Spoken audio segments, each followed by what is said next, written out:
Alrighty, so UFC Noche has concluded, and every single one of the Fighting Nerds Fourth Horsemen have been fraud checked. And I may have been on the other side on most of them, okay? But this video is going to be for people who are maybe a little bit newer or don't really watch the sport a lot. If you don't know, maybe you're newer to the channel, maybe you're newer to like YouTube MMA or something like that. Most MMA YouTube channels, well, that have good credibility, you know, the gurus, the bedtime MMAs, you know, sometimes Lucas Tracy, but recently, I don't know, I'm getting casual vibes from him. I don't know if he watches every event. You know, where are those live streams at? That's all I'm saying, Lucas Tracy. Anyways, but yeah, most people on MMA YouTube are watching every single event. They've like watched the build-ups. They do a lot of stuff like that. I'm one of the ones where I watch every single event. But if you're more of a casual and you just watch good events, maybe you just watch pay-per-views, maybe you're newer to the sport, this is like your first year and you're watching like the sport. I know, you know, it doesn't get talked about a lot for the newer people, probably because there's not a lot of new people coming to the sport. Dana White, bald man, we gotta fix this, but I am not the head of the UFC, so I don't really care that much. However, I've been in those shoes. I'm about 3 years deep into the sport, and I've watched every single event. But I just want to go over the hot topic, you know, the new era Conor McGregor type of situation where you have big names because they have great highlight reels, and then they get fraud checked by someone who actually trains MMA, you know, and of course I'm talking about the Fighting Nerds Fourth Horsemen. If you don't know, typically these were considered the best out of the Fighting Nerds gym. Fighting Nerds has a bunch of people in it, and for the most part, most of them, like, they're not really big names, you know. There's Mo Cole and Jacek now, but, you know, Rodolfo Vieira, I want to say, like, names like that. But for the most part, you have Carlos Prates, Mauricio Huffy, Kyle Brahalio, and Gene Silva as the Fourth Horseman. And these guys were all, ranked? Yeah, these guys are all ranked, I'm pretty sure. And like I said, there's more Fighting Nerds, but it doesn't really matter too much. Like, they're just lower names. It's similar with CKB, or ATT, like other gyms like that, where, you know, Israel Adesanya's gym, for example, most people who are a little bit casual, maybe you watch highlights, you're gonna see Israel Adesanya highlights, him doing, I'm gonna leave you frozen like Elsa. YouTube shorts, you know, you're gonna see shit like that, right? Fucking Jesus Christ. Oh, what a terrible quote. Anyways, when you see characters like that, they typically have a lot of people in the gym. With Israel Adesanya, it's Dan Hooker, Alexander Volkanovski, and like Navajo Sterling, I guess is like the next big name from the gym. But what's interesting, right, and what I want to bring up here is that the Fighting Nerds, in my opinion, and probably the reason why I put money against most of them, aren't that fucking good, okay? And it's similar to a lot of other gyms where they all share the same fucking problem, okay? It doesn't matter if you're a genetic phenom specimen like Israel Adesanya and you have a reach advantage in every single one of your fights and conveniently only fight older opponents until eventually you start fighting younger ones and then you get your ass whooped, you know? Or you just fight fucking arguably lightweights like Kelvin gassed fucking fat fuck needs to lose some weight, LM, alright? And you fight him up 2 weight classes because that fat fuck can't lock in and actually figure out how to lose weight. But similar with like Israel Adesanya, gym situation, you have Volkanovski, and Volkanovski doesn't really fight the same as Israel Adesanya because they're two very different people, but they have similar patterns, you know. Volk, Israel Adesanya, Dan Hooker, they all keep their chin very high when they fight. You see it in like all of them, right? And then when you have Dan Hooker training with someone like Israel Adesanya, Dan Hooker has a lot of that like lead hand forward, right hand backward sort of stance where he's like waiting for you to do something. Now again, they're not one-to-one, they're not copy and pasted, like Israel Adesanya isn't copy and pasted like 15 times with everyone in the gym. But when you train in a gym, you typically get mannerisms and other things from other fighters. That's how it goes, right? And that's not like the only reason why the Fighting Nerds all suck and all got fraud checked, right? But it's a key factor, in my opinion, Because when Carlos Prates lost, and he was the first of the Fourth Horsemen to die, alright, and we're going to be going through all of them, I picked Ian Gary to beat him. And this guy was on one hell of a win streak. It wasn't that long. I think it's one of the shorter win streaks out of all of them. But he was on one hell of a win streak. And here's another thing you're going to notice about everyone in the fucking... in the Fighting Nerds pile, right? In terms of, like the people they've killed, alright, in the Octagon. Don't get me wrong. Sick highlights. But you have to... Like, this is where I get from a casual audience, it's like, oh, this is so bad, Fighting Nerds are dead. In my opinion, this is so much better for the sport, because it actually shows that MMA fighters who are better will most likely win highlight TikTok clip farmers. That's just how it goes. I don't hate the Fighting Nerds. I think they still have potential. I think they're cool. However, right? Bro, Carlos Prates got fucking aura, okay? Post-fight press conference, I think after sleeping Neil Magny, he's sitting there like, yeah, I like to go to Australia. My baby mama's over there with my daughter. I'd like to visit. You know? Like, bro, that's just aura. The guy oozes aura, alright? Even though he kind of looks like a Sean Woodson fucking egg hatched with a high level of testosterone, okay? But it's still just like, bro, I like these guys, but they aren't that good. These guys are not, like, champion material, right? Carlos Prates, 32 in prime. Am I picking him to beat Leon Edwards? Yeah, okay. But this is mainly because Leon Edwards is a little chinny and Carlos Prates hits hard. But the thing is that you can't just hit hard your whole career and get away with it every single fight. Eventually, you're going to find someone, right? The thing with Ilia Topuria is that his striking defense is pretty good. But his striking in general is like S tier. His grappling offense, yeah, I'd say offense, you know, is about A to S tier, right? Like, his stats are maxed the fuck out. The only time Ilia struggles is when he's short, like, literally genetically the shorter opponent, you know? That's pretty much the only time he fucking struggles. You know, lost one round to Volk. It's not like he got whooped in the round. He just got out leg kicked. It is what it is. You know, and then he found that chin. I had it like 1-1 with Max Holloway.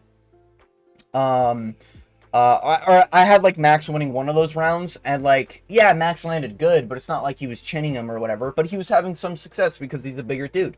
You know, Oliveira was able to survive about 10 seconds of grappling before he said, fuck that, I ain't grappling with this guy. You know, got up and he's like, alright, let me try striking. Doosh! Fucking out cold, right? But the thing with Ilia is that he has the skills to back it up. The thing with these guys is that, bro, Carlos Prates, and same with a lot of them, they all fought victims. I said it, bro. I'm tired of people pretending like they're good wins. Bro, he fought fucking victims. And if you don't know what I mean by victims, when I say a victim in MMA, alright, I'm not talking about a different type of victim, if you catch my drift.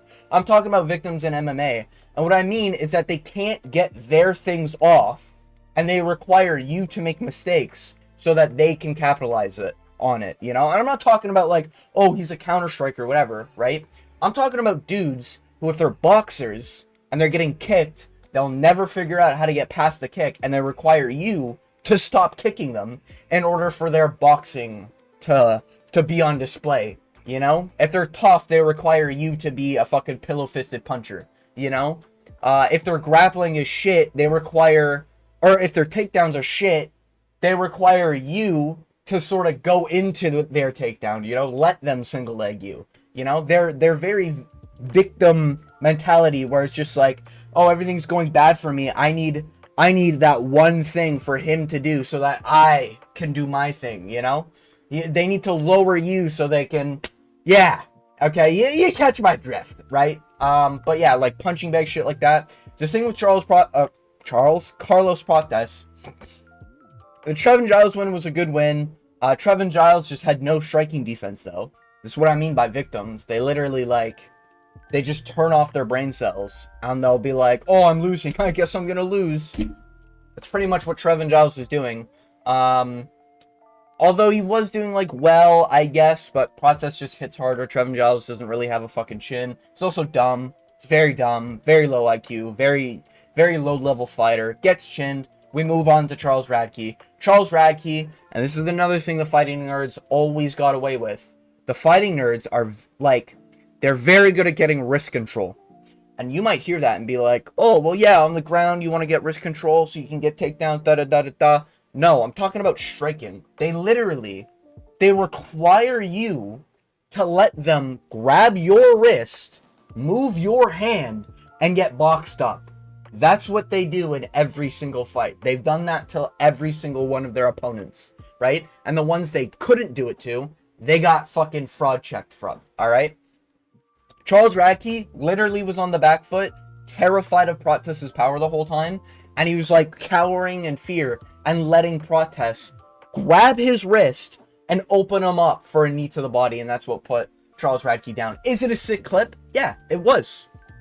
But he fought a victim. He fought literally a fucking, like, I don't mind Charles Radke as a personality, I guess, but holy fuck, man. The guy fights like he's never actually fought someone on his level before. This guy fights like a retard, bro. Like, he just stands there, he doesn't have head movement, and he's terrified whenever he gets hurt, you know? That's how he got chinned by Mike Malott, alright? But yeah, Charles Radke, another low-level opponent, 50-50 fighter. I think his record's 8-4, 8-5, something like that. Jing Liang Li, alright, aka The Leech, if you don't know. But you probably recognize The Leech's name because Hamzat fucking killed him. And if you're newer to the sport, you probably saw Hamzat highlights, thought he was going to do well against Dricus, and then saw 500 insignificant strikes. I wonder why the sport's dying. Anyways, but The Leech, yeah, he's never been finished before, but that doesn't matter. Like, there's so many stats in MMA that don't fucking matter, and people will tout it. Like, oh man, like, oh, he's never been finished before. That has nothing to do with anything. If the guy's a blockhead, he's gonna stand looking at you, and he's not gonna fight back. It doesn't fucking matter, bro. Marvin Vettori has one of the best chins of all time. God's gift to humanity. Fucking God literally came down, looked at Marvin Vettori, and was like, you will have the best chin of all time. He's been KO'd before, but that doesn't excuse the fact he has one of the best chins of all time. Alright? With The Leech, yeah, he never got KO'd before, but he's a blockhead, he's dumb, and the whole, like, every time he get hit, it was literally like, oh, that didn't knock me out? Okay, let me stand in front of you. Oh, that didn't knock me out? Okay, let me hands low, stand in front of you. Like, this, they're all victims, bro. Neil Magny, I got respect for Neil Magny. A lot of people don't like Neil Magny. I like Neil Magny, okay? You know, but the thing with Neil Magny is he got wobbled pretty bad, and it took Carlos Prates, dead serious. Neil Magny got wobbled pretty bad after hugging, like, Neil was doing his thing, and then old man Neil got wobbled by a young buck, Carlos Prates. It happens, okay? And it took 4 minutes while Magny's, whoa, fucking on a banana peel for Carlos Prates to figure him out. And then he's the favorite against Ian Gary. Like, are we serious here? And I get it. I get it, man. When you see highlights and when you see, oh my god, he's got so much aura. He just oozes aura. You want to pick him. But this ain't the Conor McGregor era. If this, dead ass, if this was Conor McGregor era, all 4 of these 4 horsemen become champs. I mean that genuinely, okay? Like, weight division is a little rough, but I reckon at the time, Mauricio Huffy could probably beat a Dustin Poirier, Justin Gaethje, Eddie Alvarez. Who else was the champ at the time? RDA. Like, Mauricio Huffy whoops those guys. I'm serious. I love Dustin Poirier. I love Justin Gaethje. But Mauricio Huffy would slaughter them. And I don't mind his odds against Oliveira at the time, okay? Striking Oliveira, who gets wobbled, and he still strikes, you know? Now, Oliveira, in hindsight, would probably submit Mauricio Huffy, but I wouldn't mind Mauricio Huffy's odds of chinning those guys back then, if that was this era, or that era. You know, Kyle Bahalio, I mean, light heavyweight's rough because you have a dogshit cheater, John Jones, there for most of the eras, but, you know, during, like, a year, Kyle Bahalio would probably struggle, to be fair, in an older era. But I reckon he beats Jan Blachowicz, Glover Teixeira. You know? I reckon he does better than Jamal Hill. And Jamal Hill became champ. You know? So I reckon at some point these guys would touch gold. in the older era, the McGregor era, where everyone's the big names are guys who highlight farm or are just goofy personalities like Nate Diaz, you know? But the thing with this is that, bro, Ian Gary is a legit... As much as I hate the cuck, vegan, soy boy, vegan cuck Ian Gary, he is good everywhere.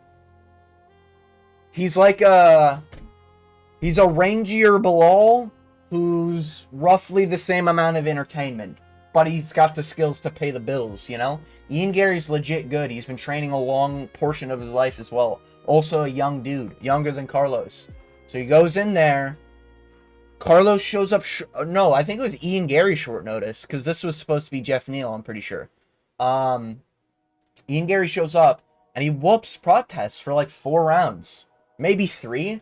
Yes, Ian Gary looked like a fucking soy boy bitch about to get finished, weakest human being, arguably lowest testosterone in a human being in round 5, where he's begging for his life while Carlos Prates was just laying on him. But that just speaks to, like, bro, even though Carlos Prates had a lot of success in round 5, he's not that good. He doesn't know how to close out very close things. He doesn't know how to push in a 5-round pace properly. I think that was his first 5-round fight as well, you know? And people are acting like these guys never lost before. Dog, this guy lost 6 years ago before the Ian Gary fight. He's been finished before. You know? I can't say that about Ilia Topuria. I can't say that about fucking... In my opinion, Lerone Murphy lost to Gabriel Santos, I want to say his name was. You know, but these flawless fighters who are high up, you know, Islam Makhachev, yeah, he got shinned a while ago, but after that, he's been on a fucking tear, you know? But these guys have all, like, lost a lot of fights. People were acting like, wow, these guys are the next big thing. No, bro. These guys are just another average dude. They're another average, like, MMA gym that have a lot of hype because they're fighting victims. Like, it happens, man. Bro, back when Johnny Walker, like, hey, old heads know this, Johnny Walker was at some point being promoted as the guy to beat Jones. Look how well that turned out, okay? And I'm not saying these guys are as bad as Johnny Walker, but some of them might be, you know? And then, you know, you beat Jeff Neal, spinning elbow KO, sick KO, wicked. Jeff Neal is a brain-dead 50-50 fighter. Like, I'm not crediting this win. Great, you finished Jeff Neal. You were supposed to do this. Like, this was the layup. This was the easy fight, you know? Prime Jeff Neal probably beats Carlos Prates. But he's been out of his prime for a while, and at most, he likes to clinch with you and hug you against the cage, especially if you're a soy boy cup. Nover's no. Anyways. And then we look at Mauricio Huffy, the second of the fourth horseman to go down, alright? And when we look at his UFC career, right? I don't really care about this, whoever. The Jamie Malarkey win, sick. He had a scissor sweep on his legs, Mortal Kombat style, sick. Jamie Malarkey's a fucking victim. If that guy gets hurt, he turns into just a pussy. Almost like, bro, he turns into Herbert Burns once he's hurt, you know? He's like, don't hurt me, don't hurt me. And he just got fucking beat up. Congrats, you got past who you were supposed to get past, a fucking victim. Congrats, you showcase you're not a victim, you know? James Longtop, this fight was so fucking close. Genuinely, on numbers. If James Longtop didn't get dropped in round 2, he probably wins this fight 29-28. I don't know how this was unanimous. I genuinely think this fight was very close. Short notice. Up a weight class, James Longtop. And James Longtop is also shit. Like, he's been getting fucking dog walking his last couple fights. This was his probably best performance in the UFC against Mauricio Huffy. You know? Like, this was... He was doing well. He was finding shots. Mauricio Huffy trying to clip farm the whole time. This was the red flag. You know? And while I was high on Mauricio Huffy in his later fight against Benoit, I didn't think he'd get fraud checked because the fighting nerds are touting him as, like, the best guy, the most talented, most gifted, whatever. Turns out, these guys don't know jiu-jitsu. And you know who took down this guy? Ian Gary. What notable grappler has Ian Gary taken down? Name one. I can't think of one. Who? D-Rod, maybe? MVP? Like, It's just, oh man, like Carlos Prates. I'm dead serious. Bilal beats the shit out of Carlos Prates. He does. Bilal would beat the shit out of Carlos Prates. Any grappler beats the shit out of Carlos, you know, but Carlos will do well against like good strikers. If it was Carlos versus Wonder Boy, that's an iffy fight. I don't really know who wins that right now, and I'd have to think about it, you know. Carlos versus like a fucking who's that guy who fought Wonder Boy? Gabriel Bonfim? Gabe Bonfim, something like that. One of the Bonfim guys, whoever's at the welterweight, that guy probably beats Carlos Prates just by surviving and then fucking submitting him, you know? Shit like that. Like, good grapplers will kill Prates because Prates doesn't have good grappling. Same thing with Huffy. Bro, nobody in this lineup is a good grappler at all. And then you feed him Benoit Saint Denis, a guy who's just gonna fucking ragdoll him. And this was bad for Benoit Saint Denis. Don't get it twisted. Benoit won this fight. This was a bad matchup for Benoit Saint Denis. Okay? Benoit struggled with a power puncher like Dustin Poirier. A washed Dustin Poirier, you know? Or a little bit out of prime, I guess, Dustin Poirier. That was with staph infection, to be fair. You know, people forget, man, with Benoit Saint Denis. And then he struggled with a really good high-level grappler in Renato Moicano. We all know Renato's not a great striker, right? But this is the thing, man. This guy, he beats Bobby Green via highlight reel wheel kick. Cool.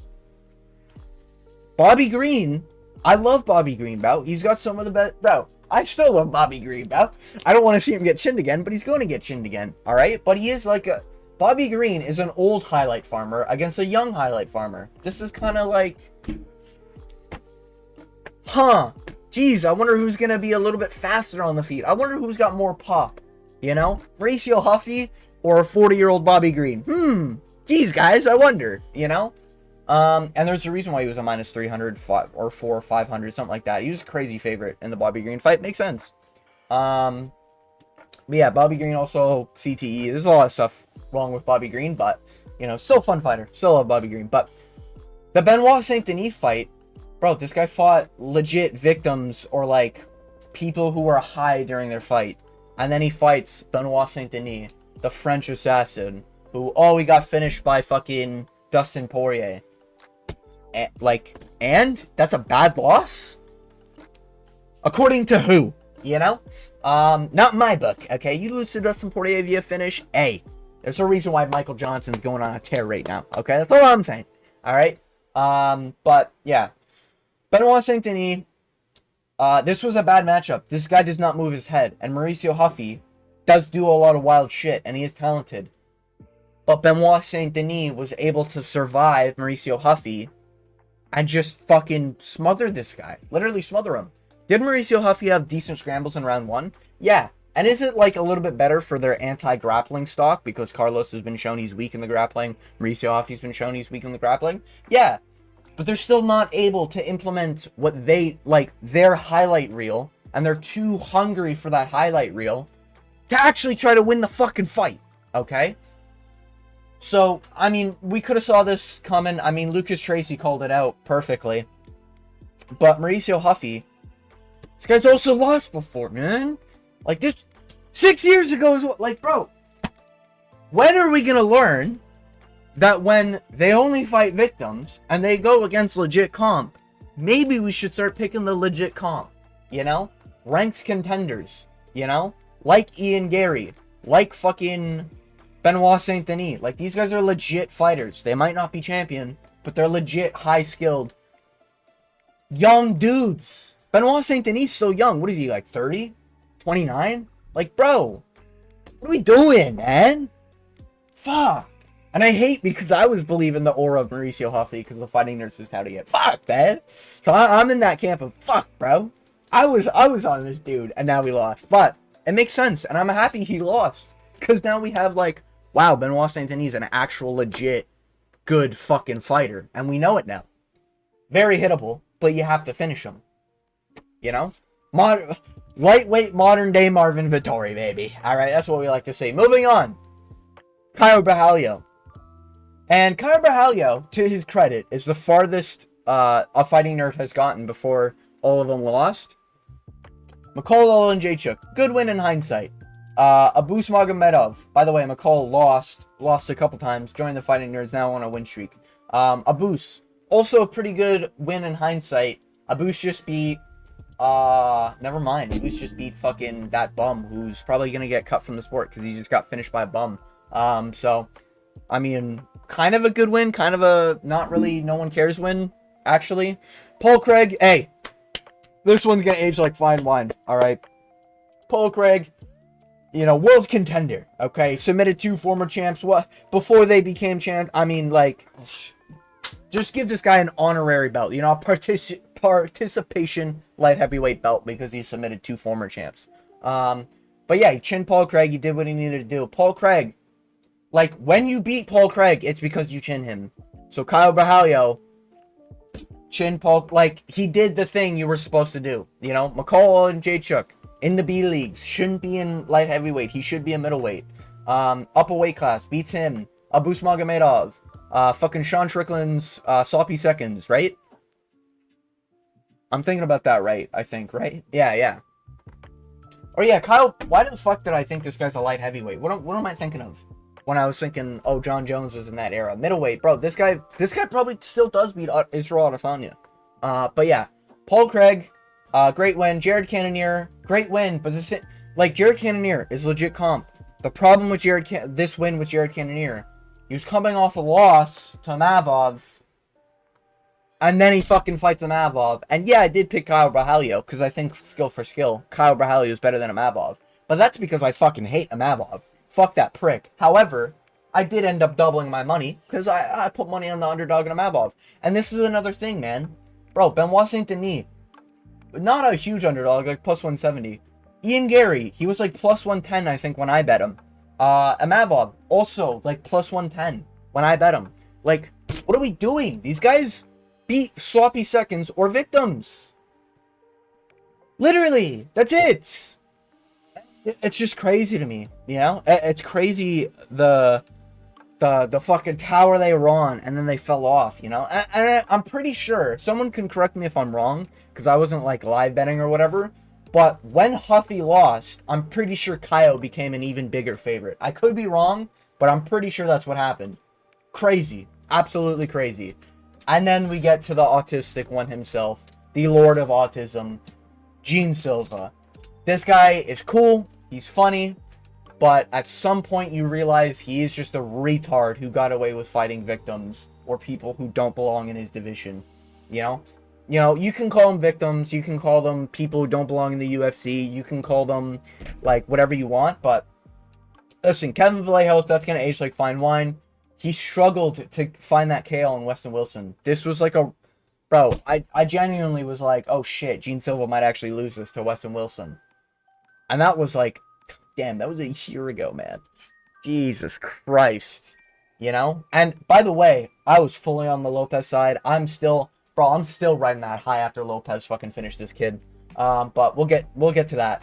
But yeah, Weston Wilson, I thought he struggled to finish Weston Wilson. I thought it was... If you are who you are, and you're going to be a champion, finish this guy within 10 seconds. Weston Wilson fucking sucks. Alright? Charles Jourdain, one of the best Canadian fighters of all time, arguably.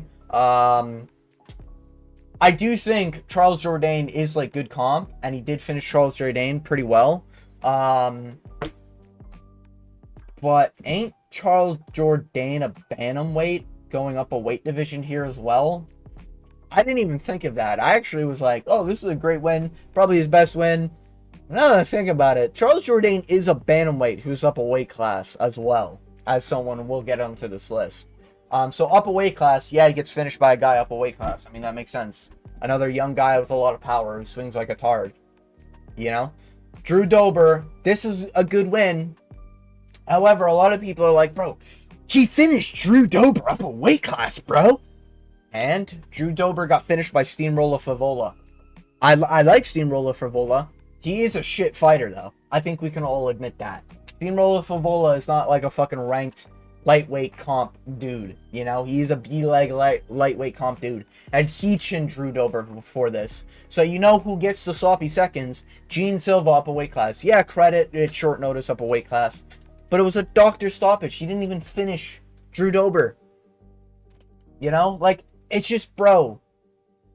And Drew Dober also conveniently loses power whenever he's fighting a certain shade.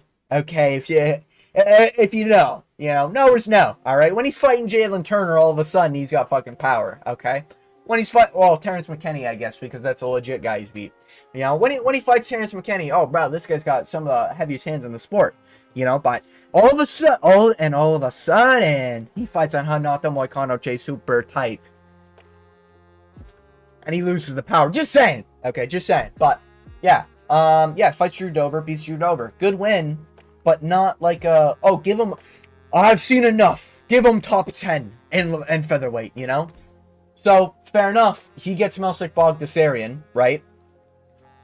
Another victim, 8-5 fighter, whoops his ass. Melsik Bogdasarian. Name one guy he's beat. You fucking can't, okay? So this is another guy, like a Vyacheslav Borshev. They don't belong in the UFC. They don't know how to fight, like, legit comp, you know? They fight, like, bums in boxing, kickboxing, whatever, right? And you go to MMA. MMA striking is different than a kickboxing match. It's just different, you know? And then he fights Bryce Mitchell. And again, Bryce Mitchell, after this fight, goes to bantamweight. So let me get this straight. Let me fully understand this. Diego Lopez loses to Volkanovski in a 5-round fight where he arguably got 2 of the rounds, okay? And even Volk's team was worried about the decision, okay? Just saying, okay? So arguably 2-3 on Volk's fight. And then he lost to Movsar Evloev, short notice, debut, and is the reason why Movsar Evloev only fights once a year. Because he fucking ripped out his knee. And so those credentials warrant him a plus 2 to 300 underdog. A 3-1 favorite is Gene Silva because he's beat 2 bantamweights, a shit lightweight, and a victim in featherweight. 2 victims in featherweights. And this guy's the favorite? Are you fucking kidding me? Bryce Mitchell's best accomplishment is beating Edson Barbosa and surviving a round with Ilia Topuria. That's his best accomplishment. And we're crediting Gene Silva because he finished Bryce Mitchell. I really didn't get it. And listen, I know it's hindsight because my fighter won, your fighter lost, okay? But, no, I was heavy on Diego Lopez. I picked on my bet on him. I literally made I made so much money that, oh my god, I made so much goddamn money. I'm recording this on Monday, but yeah, I made a lot of money because of Diego Lopez, so, you know, maybe that's why I'm feeling so good about it, but, yeah, I just thought it was it's, man, and here's the thing, it's one thing if it's like, oh, okay, it's kind of a close fight, and this is a pick'em because we don't really know where Gene Silva's skill is. Okay, kind of a close fight. It's a pick'em because we don't really know where Benoit Saint Denis' skill set is. Okay, you know, the Mavov one, that makes a little bit more sense. But, I think Kyle should have been a slight underdog. Ian Gary, Carlos Prates, relatively untested this short notice Ian Gary. Yeah, makes sense. The Gene Silva and Mauricio Huffy one, they should have been pick'ems because these guys haven't fought good level comp. And the fact that they were such heavy favorites, right, means people are betting money on this, meaning people are genuinely putting their money on people they haven't seen. So if you're newer to the sport, I encourage you, please do your research. The downfall of the fighting nerds does not need to be studied. This shit you could have seen from a mile away. They're all not that good in the grappling area. They're not that good when they fight high-level comp. We saw it with Prates early this year, man. And then all of a sudden, Mauricio Huffy's a 2-1 favorite? Like, are we serious, man? Against Benoit Saint Denis, a guy who's lost to Poirier and Hanato, 2 credited lightweights, even though they're former featherweights. But yeah, there's ways to spin this. I get it. However, I don't think these guys are, outside the rankings. I do think these guys are going to be ranked level comp. I mean, Gene Silva's literally only 28. But the thing is, man, bro, the amount of hype and the amount of disrespect I saw, I love watching a lot of YouTube creators in the MMA space. I'm a slop enjoyer, if you will. So I watch like the Lucas Tracy's, the Running Mouth MMAs, the Artem picks. By the way, Artem MMA, hey, great fucking YouTube channel, underrated in the business, you know, former heavyweight boxer, but yeah, Artem MMA. But we want picks, especially like, bro, when I heard this take, I thought like, bro, what are we doing as the UFC? Okay, like, what are we doing? When I heard Angelo from We Want Picks, and hey, I love you guys. If you guys watch this, okay, don't take it personally, okay?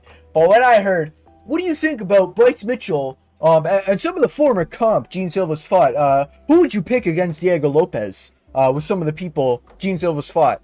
And both Jacob and Angelo agreed, Bryce Mitchell and Drew Dober beat Diego Lopez. Diego Lopez up a weight class against Drew Dober. They're picking Drew Dober. Are you fucking kidding me?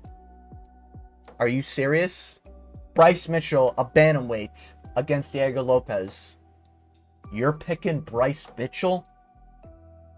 You thought fucking Gene Silva looked small out there compared to Diego Lopez? Bro, Bryce Mitchell is going to look like a midget. Alright, he's going to look like one of the dwarfs from Snow White against Diego Lopez. So, those takes are crazy to me. When you look at both their records, the 2 losses on Diego Lopez is a current featherweight champ and what is projected to be the next featherweight champ once Volkanovski's gone. And other than that, he slaughtered Brian Ortega in round 1 and literally made him wake up with a fucking a punch not even Wally West could have seen, okay, with the level of speed he had. All right, woke up Brian Ortega to whoop his ass for another 14 minutes, okay? Finished Sadiq Youssef, one of the guys touted as like the next prospect, all right? Beat his ass. Finished Pat Sabatini, which aged very well. And he submitted another guy, I can't remember, fucking something Green, Gabe something, I can't fucking remember. He submitted some dude like that. And then, who's the other guy? There's one, oh, Dan Ige, up weight classes, or not up weight classes, but, you know, made weight 3 times in one day.